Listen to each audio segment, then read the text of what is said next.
ధే రే రే నా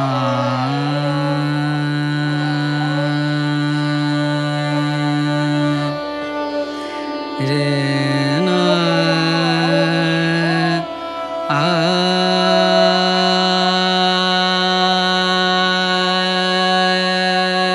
రే దే నా రే నా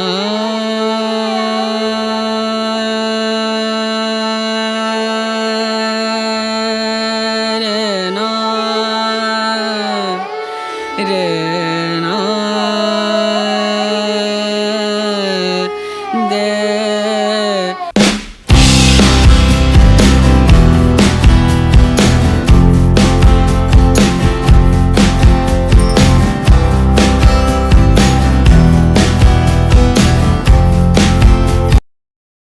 హలో ఎవ్రీవాన్, అందరు ఎలా ఉన్నారు? నేనైతే చాలా బాగున్నాను. మీరందరూ కూడా చాలా చాలా బాగుండాలని మనస్ఫూర్తిగా కోరుకుంటున్నాను. ఇంకా ఇవాళ వ్లాగ్ వచ్చేస్తే సమ్మర్ వెకేషన్స్ రన్ అవుతున్నాయి కదా, ఇంకా ఎక్కడికో చోటికి వెళ్ళాలి కదా. అవే బ్యూటిఫుల్ మెమొరీస్గా ఉంటాయి. హాలిడేస్ ఇచ్చినప్పుడే కదా మనం కూడా ఎంజాయ్ చేసేది. సో డిఫరెంట్ ప్లేసెస్కి వెళ్దాం అనుకొని చాలా ప్లాన్ చేసుకున్నాం. బట్ రెయిన్స్ ఎఫెక్ట్ ఎక్కడికి వెళ్ళలేకపోయాము. చాలామంది వెకేషన్స్ అయితే ఎంజాయ్ చేశారనుకుంటున్నాను. మంచి మంచి ప్లేసెస్, మంచి మంచి మెమొరీస్ ఈ మే నెలలో అందరికీ ఉన్నాయని అనుకుంటూ ఉన్నాను. ఓకే, బట్ నేను కూడా మోపిదేవి వెళ్ళొచ్చాము. ఇది ఎప్పటి నుంచో వెళ్ళాలనుకున్న ఒక చిన్న ట్రిప్ అనమాట. ఏదైనా దేవుడు కనకరిస్తేనే మనం చూడగలము. మనకి రాసి పెట్టుంటేనే ఆ ప్లేస్ని దర్శించగలము, ఆ ప్లేస్ని మనం విజిట్ చేయగలము అని అంటారు కదా. ఖచ్చితంగా ఆ మాట నేను కూడా సమర్థిస్తాను. ఎందుకు అంటే ఎప్పటి నుంచో కోరిక, ఏ 10 ఇయర్స్ అనుకోవచ్చేమో, ఈ ప్లేస్ నేను చూడాలి చూడాలి చూడాలని ఎన్నిసార్లు అనుకున్నా కానీ ఆ దేవుడు మనల్ని రమ్మన్నప్పుడు ఆ ప్లేస్లో మనము కాలు పెట్టాలని రాసి పెట్టుండి ఉంటేనే మనం అక్కడికి వెళ్ళగలము. సో ఒకరోజు ఒక ప్లాన్ చేసుకొని మోపిదేవి అయితే వెళ్ళొచ్చాము. మోపిదేవి మా నష్టాపేట నుంచి అనమాట. నేనైతే విజయవాడ వెళ్ళి మోపిదేవి వెళ్ళాము. ఇక్కడ డిఫరెంట్ ప్లేసెస్ నుంచి వెళ్ళిపోవచ్చు. మోపిదేవి రేపల్లకి మచిలీపట్నంకి అయితే ఇంకా దగ్గరలో ఉంటుందన్నమాట.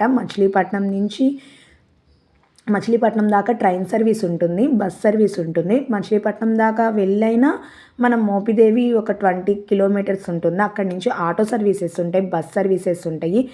అలాగే రేపల్లె వరకు కూడా మనకి గుంటూరు నుంచి అలాగా ట్రైన్స్ ఉంటాయి అన్నమాట. అలా అయినా రేపల్లె దాకా వెళ్ళేసి అక్కడి నుంచి ఆటో సర్వీసెస్ అలాగే బస్ సర్వీసెస్ ఉంటాయి. చక్కగా మనం ఎక్కడ ఇబ్బంది పడకుండా మనం వెళ్ళి రావచ్చు. మోపిదేవి అనేది చాలా మహిమాన్విత క్షేత్రము. ఇక్కడ సుబ్రహ్మణ్య స్వామి సర్పరూపంలో మనకి దర్శనమిస్తాడనమాట. ఇక్కడ సుబ్రహ్మణ్య స్వామికి అభిషేకాలు, అలాగే నవగ్రహ దోషాలు, ఏలినాటి శని ఉన్నవాళ్ళు చక్కగా రాహుకేతు పూజలు ఇలాంటివన్నీ జరిపించుకుంటారు. పిల్లలు లేని వాళ్ళు చక్కగా ముడుపు కట్టుకొని ఉయ్యాలగాని సమర్పిస్తూ ఉంటారనమాట. చెట్టుకి ఇలాగా ముడుపు కట్టుకొని ఉయ్యాలు అవి సమర్పిస్తూ ఉంటారు. అలాగే పెళ్ళి కాని వాళ్ళు స్వామివారికి అభిషేకం చేయించుకొని, అలాగే ఏదైనా శని దోషాలు ఉంటే ఏలినాటి శని, అష్టమ శని, సప్తమ శని ఇలా రకరకాలుగా రాహుకేతు దోషాలు ఉంటుంటాయి కదండి. అక్కడ స్వామివారికి అలా రాహుకేతు పూజలు కూడా చేయించుకుంటూ ఉంటారు. చాలా మహిమ గల స్వామి. చాలామందికి ఆయన నిదర్శనాన్ని చూపించిన స్వామి అనమాట. ఇంకా ఇక్కడికి వచ్చేసరికి ఇది నాగమల్లి వృక్షం అనమాట. నాగమల్లి వృక్షం శివుని జటాజూటం నుంచి వచ్చిన వృక్షం అని అంటారు. ఈ వృక్షానికి మనం మనసులో ఒక కోరికను కోరుకొని, పిల్లలు కావాలి అంటే ఉయ్యాల అవి, లేకపోతే వివాహం కావాలంటే ఒక కొబ్బరికాయని ఎర్రగుడ్డలో కట్టేసి అక్కడ చెట్టుకి కట్టేసి, చెట్టుకి 11, 21 అలా ప్రదక్షిణాలు చేసేసి నమస్కారం చేసుకుంటే ఖచ్చితంగా వాళ్ళు అనుకున్న కోరికనైతే ఖచ్చితంగా తీరుతుందన్నమాట. సో ఇక్కడ నిర్విరామంగా ప్రతిరోజు వేల సంఖ్యలో స్వామివారిని అయితే దర్శనం చేసుకుంటూ ఉంటారంట. ఇంకా పిల్లలు లేనివారు ముడుపు కట్టుకున్నాక పిల్లలు కనుక వాళ్ళకి ఇలా పుడితే వాళ్ళు వచ్చేసి స్వామివారికి పొంగళ్ళు సమర్పించడం, ఆ బిడ్డతో స్వామిని దర్శనం చేసుకొని చక్కగా పుట్టెంట్రుకలు తీయించడం, అలాగే చెవిపోగులు కుట్టించడం అలా చేస్తూ ఉంటారు. మేము దర్శనంకి వెళ్ళినప్పుడు అలాంటి వాళ్ళని ఎంతోమందిని చూసాము. స్వామి నిదర్శనంతో పుట్టినారు అని చెప్పేసి వాళ్ళు చెప్తూ ఉంటే చాలా బాగా అనిపించిందనమాట. ఎందుకు అంటే ఏదైనా మనము భగవంతుడు ఏ రూపంలో ఉన్నా కానీ ఆయన నుంచి మనకు పాజిటివ్ వస్తుంది. ఆయన ఖచ్చితంగా మనల్ని తీరుస్తాడు.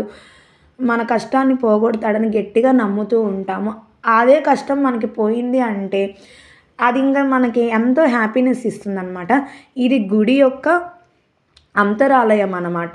మొత్తము ఇప్పుడైతే జనం ఎవరు లేరు. అప్పుడు నేను వీడియో తీశాననమాట. చాలా విశాలంగా ఉన్నది. క్యూ లైన్స్ అయితే చాలా ఉన్నాయి. బట్ ఇక్కడ లోపలికి వచ్చాక బంగారపు మండపంలో స్వామివారు సర్ప రూపంలో 6, 7 రౌండ్స్ మీద ఒక శివలింగ రూపంలో స్వామి మనకి దర్శనమిస్తాడు.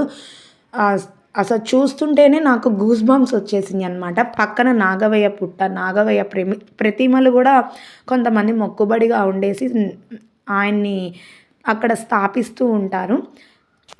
మనం ఫస్ట్ నాగవయ్య పుట్టకి మనము పాలు అలాగే పసుపు కుంకుమ సమర్పించినాక మనం అంతరాలయంలోకి వచ్చేసి అక్కడ స్వామి దర్శనం చేసుకుంటాము. ఇక్కడ విశేషం ఏంటి అంటే స్వామి సర్పరూపంలో ఉంటూ పైన శివలింగం తండ్రి కొడుకుల నిదర్శనంగా ఇక్కడ ఆలయం అయితే మనకి దర్శనం ఇస్తూ ఉంటుందన్నమాట.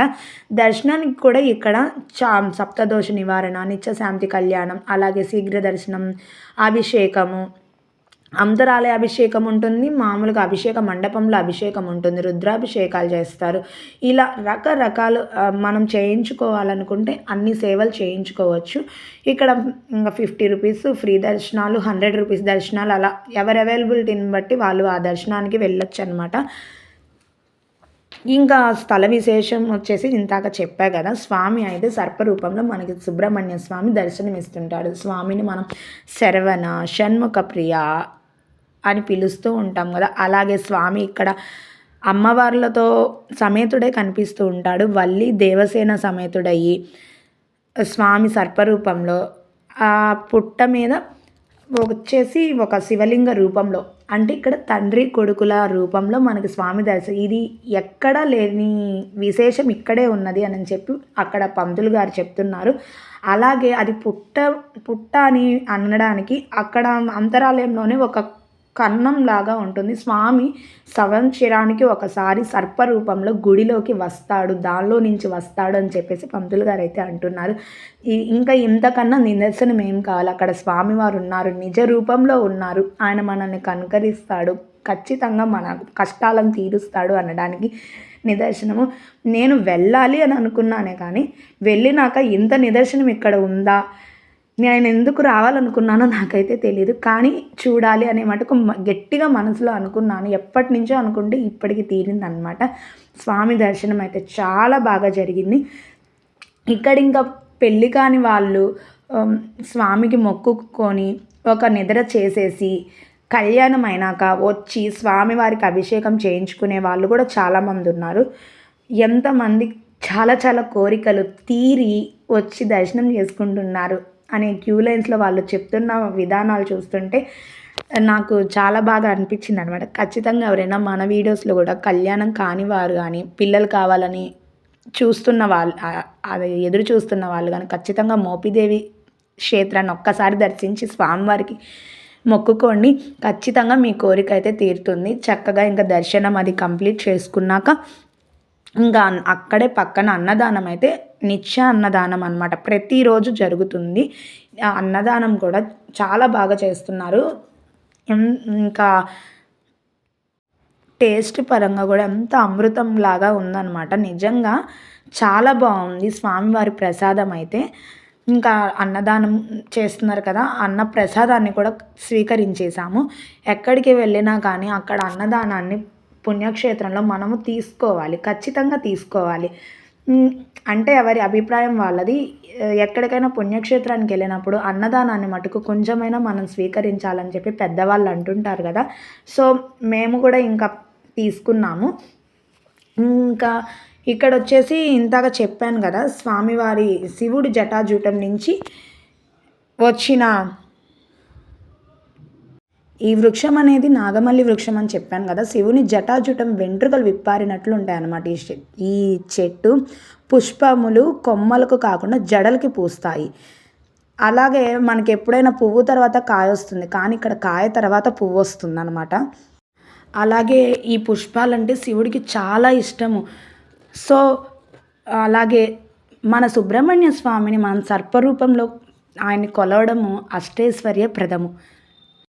మూలలో బ్రహ్మ రూపాయ, మధ్యలో విష్ణు రూపిణి, అగ్రత శివ రూపాయ వృక్షరాజాయ నమః అని మంత్రం చదువుకుంటూ స్వామివారికి ముడుపులు కట్టాము అంటే కోరిన కోరికలు అయితే తీరుతాయి అన్నమాట. ఇంకా స్వామివారి అన్నదానాన్ని ముగించుకొని స్వామిని మళ్ళీ దర్శనం చేసుకొని ఇంకా రిటర్న్ అయిపోయామన్నమాట. ఇక్కడ స్వామివారి గుడికి ఆపోజిట్లో ఈ విధంగా అయితే సుబ్రహ్మణ్య స్వామి నిలువెత్తు రూపం అన్నమాట. అసలు ఎంత బాగుందంటే చాలా బాగుంది. ఇంకా ఆ తర్వాత ఇంకా చుట్టూ చిన్న చిన్న గుళ్ళు ఉన్నాయి, అవి కూడా సందర్శించుకొని చక్కటి మంచి మెమోరీస్తో మోపిదేవిని అయితే దర్శనం చేసుకున్నాము. వాతావరణం కూడా ఎంతో ఆహ్లాదకరంగా ఉండేసరికి ప్రయాణం కూడా చాలా హ్యాపీగా అనిపించింది అనమాట. మోపిదేవి కృష్ణా జిల్లాలో ఉన్నదండి. చుట్టూ మనకి పెద్ద పట్టణాలైన మచిలీపట్నం, అలాగే విజయవాడ, తెనాలి, రేపల్లకి ఈ పెద్ద పెద్ద పట్టణాలకి చాలా దగ్గరలో ఉంది కాబట్టి మనము ట్రైన్లో కానీ బస్సుల్లో కానీ ఆ పట్టణాలు చేరుకొని కూడా మనం మోపిదేవిని దర్శనం చేసుకోవచ్చు. ఇంకా ఆ తర్వాత మేము రిటర్న్ మళ్ళీ కృష్ణా నది మీద వచ్చాము. అసలు వాటర్ చూస్తుంటే ఎంత బాగా అనిపించిందో, మనసు ఆనందంగా ఆహ్లాదంగా ఉంటే మన చుట్టూ ఉన్నవి కూడా అంతే ఆహ్లాదకరంగా ఉన్నట్టే ఉంటుంది.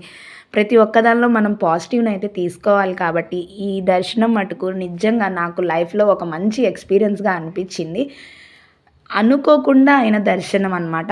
అస్సలు ప్లానింగ్ అనేది లేదు, వెళ్ళాలనే ప్లానింగ్ లేదు. సడన్గా అనుకున్నాము, సడన్గా వెళ్ళిపోయి దర్శనం చేసేసుకున్నాము. కానీ అక్కడ ప్రాంత విశేషాలు చెప్తూ ఉంటే, ఆ ఆలయ విశేషాలు చెప్తూ ఉంటే చాలా బాగా అనిపించింది. ఖచ్చితంగా ఎవరైనా సరే చూడకపోతే కనుక మోపిదేవి పుణ్యక్షేత్రాన్ని ఒక్కసారి సందర్శించండి, ఎంతో బాగుంటుందన్నమాట.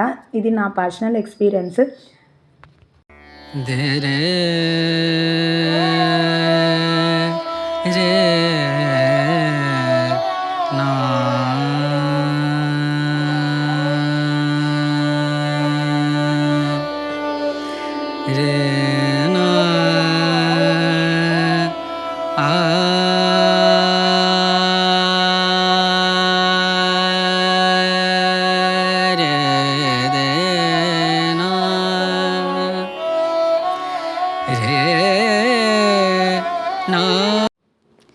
ఇంకా నా వీడియో కనుక నచ్చినట్లయితే ప్లీజ్ లైక్ చేయండి. అలాగే ఎలా ఉంది అనేది కామెంట్ చేయండి.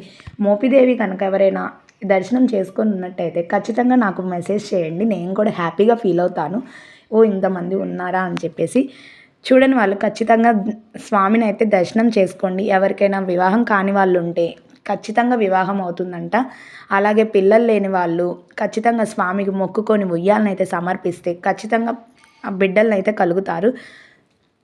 ఓకే, ఇంకా మన వీడియోని సబ్స్క్రైబ్ చేసుకోకుండా చూస్తున్నట్టయితే ప్లీజ్ సబ్స్క్రైబ్ చేసుకొని మీ సపోర్ట్ని అయితే నాకు ఇవ్వండి. ఇంకా మంచి మంచి వ్లాగ్స్ చేయడానికి నాకు కూడా ఇంట్రెస్ట్ వస్తూ ఉంటుందన్నమాట. Thanks for watching, thanks for giving your time. Bye bye.